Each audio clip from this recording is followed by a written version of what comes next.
Let's learn about the new InnoPro cameras so we can understand the technology and understand the product, so you can feel comfortable purchasing the right product. This is the new InnoPro camera. It's an IP digital camera that needs to access your network to work. It's all in the crafty name. InnoPro, Internet Protocol, InnoPro, IP, get it? It's a little play on words with some capital letters. The internet is cool, and we all love it. The word internet that we commonly use gets to us by passing through the wide area network, the WAN. The WAN is a technology that connects smaller local area networks, like your house, across large distances. The wide area network is accessed through your modem at your home or office. That modem connects to a router with wires, and usually the router has antennas. Sometimes a switch is connected to the router, so you can have more Ethernet ports to plug in more devices like multiple InnoPros. Today I will be referring a lot to a switch, so let's get familiar with it. A switch gives you more ports than a typical router does and allows you to plug in more devices and expand your network. The modem accesses the WAN and connects to it. The output of the router is a LAN, local area network.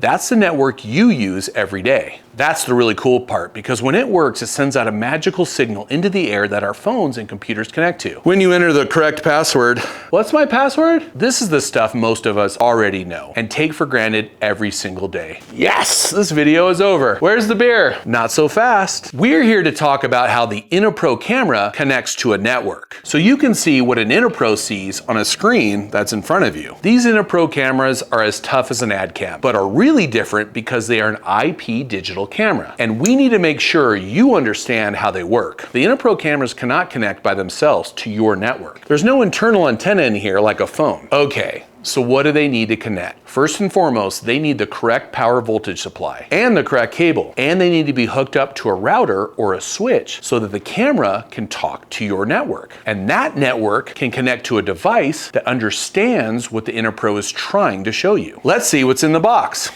The InnoPro R-Series IP camera, part number DM-IP-SRC, comes with an InnoPro camera. Who would have guessed? A 99 foot-pound pole magnet and mounting bracket, an AC/DC power adapter, and a specially designed camera tail for InnoPro cameras only. That camera tail has a connection for a microphone, not included, but it can be bought on Amazon for about 10 bucks if you want to buy one. A connection for a Cat5 Ethernet cable, and a connection for the AC power adapter.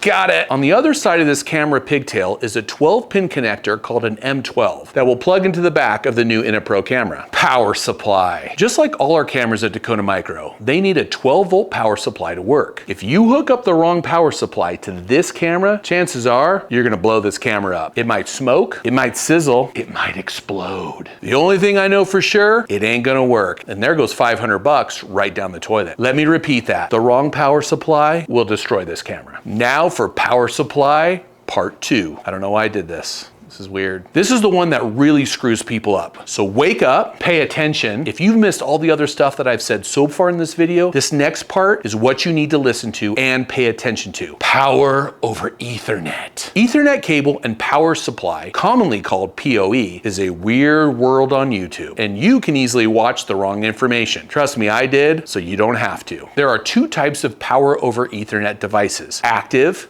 and passive. Let's talk about active PoE first. Some devices require power that runs through this Ethernet cable, and those type of devices want a switch that looks like this. An active switch sends out a low voltage signal to a device to see if it needs power. If the device is active and the switch is active, they talk to each other, agree on the correct power supply, and the switch sends it to the device to work. This is called an active PoE and commonly called standard PoE because it is the standard in the industry. An active switch will not hurt a passive camera, and the InnoPro is a passive camera. Whew. That makes me feel a little better. That's why you need to use an active router or switch. Now let's talk about passive PoE. The InnoPro is a passive camera. Passive switches, like this, don't care what's hooked up at the end of the Ethernet cable. It's gonna send out a voltage that it's designed to do, and that could be anything. Since the InnoPro is a passive PoE, we're gonna call it 12-volt PoE. That way, everyone knows it's a power over Ethernet with exactly 12 volts of power. The InnoPro needs 12 volts, and some passive switches are designed to send 48 volts. We don't know what type of passive switch you are using, and you may not either, and that's okay. However, if you use a switch that is passive, it won't even check the InnoPro and it will send lots of power and it might explode. A passive switch can destroy a passive or active camera. Why? Were you even listening? A passive switch can destroy a passive or active camera because a passive PoE switch sends out power constantly without negotiation, which can damage some devices like an InnoPro camera. Because remember, the InnoPro needs exactly 12 volts, not more, not less. Active and passive, got it? This InnoPro camera is a passive PoE system, 12 volts PoE. Let's be honest for a moment. Passive is not a cool word and it sounds kind of weak. We didn't choose it, that's just what the industry chose. And we're not a weak company and we don't sell weak products. We know exactly how much power our cameras need to operate and not blow up, and that's 12 volts. So that's why we have a 12 volt power outlet on the camera. So we're gonna call it 12 volt PoE. This is an active PoE switch, and it won't send power through the cable to the camera. And we control the camera power here with a power adapter. There is another way to do it, and we sell it. The DMIP ME25 cable. You use the same switch, no power. Ethernet cable, still no power here. Then we intercept the Ethernet cable with this 12 volt power box. Now we're sending 12 volts of power through this box, through the cable, all the way up to the InnoPro. This eliminates the need for the camera tail with a power supply connection because we don't need to add power because it's already supplied by us right here. It's cleaner and simpler, and it's just another way to supply the right 12 volts of power to the camera without damaging it. So in review, always use an active, aka standard PoE switch or router device. There is another switch in the market which you can purchase. It's called a non-PoE switch. That just facilitates data communication, where power through the Ethernet cable is not even an option. So you have nothing to worry about, and it's not power over Ethernet because there's no power. Then either power the InnoPro with a Dakota Micro power over Ethernet injector cable that provides power safely, or use the camera tail and plug in the power supply. This is just an overview of how the InnoPro 12 volt PoE system works. I will also be doing an install video to show an in-depth look at settings and proper setup. The InnoPro product line will continue to evolve. We are coming out with different ways to use this and make it more mobile friendly, but it is important to understand the basic concept of how it works before you purchase. This is the most basic setup that you would use on your farm or shop where normal internet and Wi-Fi is available. Probably used for calving barns or grain silos. This is what we call a stationary InnoPro setup, since you really can't drive around with it. This is the Dakota Micro 12 volt PoE stationary InnoPro camera system. If you need a deep dive into setup, installation, and proper settings, please watch the InnoPro stationary camera system and setup video. I hope this helps your understanding of the new InnoPro stationary camera system. Now can I have my beer?